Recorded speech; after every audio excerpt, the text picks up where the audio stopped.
Kiriman email yang akan saya sempurnakan datangnya daripada seorang pendengar. Dan awal tadi beberapa kisah tentang Sakah telah pun saya ketengahkan.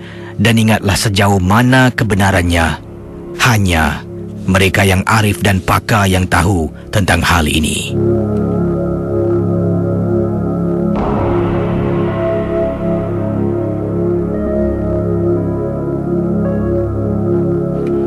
Seterusnya akan saya bacakan pengirim kita. Datangnya seorang pendengar. Wah, jauh orang Nogori, dari Negeri Sembilan, yang juga suka mendengar rancangan Misteri Jam 12. Tapi katanya bukan setiap malam, hanya pada malam-malam tertentu bila suami saya tidak bertugas.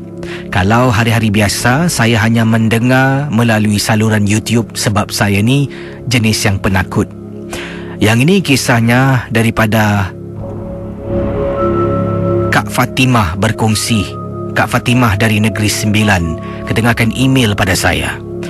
Kak Fatimah kata beliau tinggal di salah sebuah kawasan di Negeri Sembilan yang saya tak nak sebutkan nama kampungnya di sini. Dan beliau kenal seorang makcik. Makcik ini dalam keadaan nyanyuk. Setiap kali makcik ni kelihatan ada di beberapa tempat, kadang-kadang dia macam tak tahu bagaimana nak pulang ke rumah. Pernah dia tanya bila saya berjalan di hadapannya. Waktu tu kadang-kadang waktu petang, kadang-kadang waktu maghrib saya akan terserempak. Sebab dari rumah saya ni, kalau nak pergi ke tempat letak kereta, kata teman kita ni, harus turun ada satu tangga yang agak panjang dan tinggi tangganya. Makcik tersebut kadang-kadang akan duduk di tempat yang sama. Kemudian bila saya tanya, dia kata dia tak tahu macam mana nak balik dan saya akan hantar dia pulang. Begitu juga dengan beberapa jiran saya yang kenal dengan makcik ini dan anak-anaknya. Memang susah Kisi nak jaga orang tua nyanyuk macam ni. Kadang-kala saya pun tanya kenapa tak kunci saja pintu. Kadang-kala kalau kunci pintu, dia akan panjat. Rumahnya di tingkat 4. Jadi akan panjat tingkap, takut dia terjun jatuh dah satu hal. Jadi sebab itulah dia biarkan ibunya keluar berjalan dan akan balik sendiri. Tapi lazimnya ibunya akan tanya macam mana nak balik rumah. Jadi pada malam yang disebutkan, kata Kak Fatimah, inilah pengalaman yang seram berlaku kepada beliau. Waktu itu malam Kisi, 11 lebih malam. Saya sebenarnya nak keluar beli makan. Saya dengan suami. Saya berjalan, kemudian turun tangga. Saya dengan suami nampak makcik ni sedang duduk. Jadi saya tanya, "Cik, kenapa duduk sini? Dah pukul 11 tak balik, Cik?" Dia tengok saya, kata Kak Fatimah.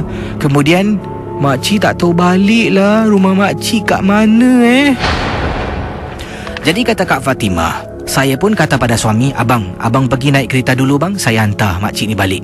Saya pun ajak makcik sini. Saya pimpin tangannya. Bila pegang tangan makcik ni, terasa sejuk sangat.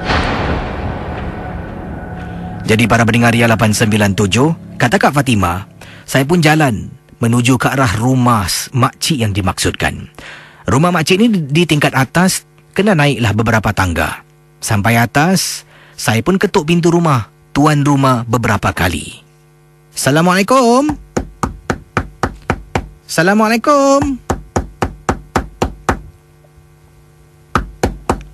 Pintu rumah makcik tersebut dibuka oleh anak lelakinya. Kemudian dia tanya, Kak Timah, ada apa Kak Timah datang malam-malam macam ni?" "Oh, tak ada. Mak kamu ni kat luar, kamu ni buat bodoh. Kasih dia masuklah, dah pukul berapa ni? Kamu tak tahu cari mak kamu ke?" Kata Kak Fatimah kepada anak makcik yang duduk di luar. "Apa yang kakak cakap?" "Kak, mak saya sekarang ke hospital sakit tenat, Kak." Bila kakak toleh dan tengok, Casey, makcik yang kakak pimpin tangannya tiada di sebelah kakak. Kakak tengok anaknya. Minta maaf Kak Timah, minta maaf. Tak apalah, kakak pergi dulu Kakak lari sepantas kilat pergi ke tempat letak kereta bertemu dengan suami. Dalam kenderaan, suami tanya, "Kenapa dengan awak temang-mengah ni?" "Bang, saya lari bang. Tadi kan saya hantar makcik tu balik kan. Abang tahu tak? Anak dia kata mak dia dalam hospital sakit tenat." "Awak ni jangan main-main." "Betul bang." Itulah satu perkara menjadi tanda tanya dari Kak Fatimah yang kirimkan email untuk diketengahkan dalam rancangan Misteri Jam 12 dari orang Negeri Sembilan. Kisah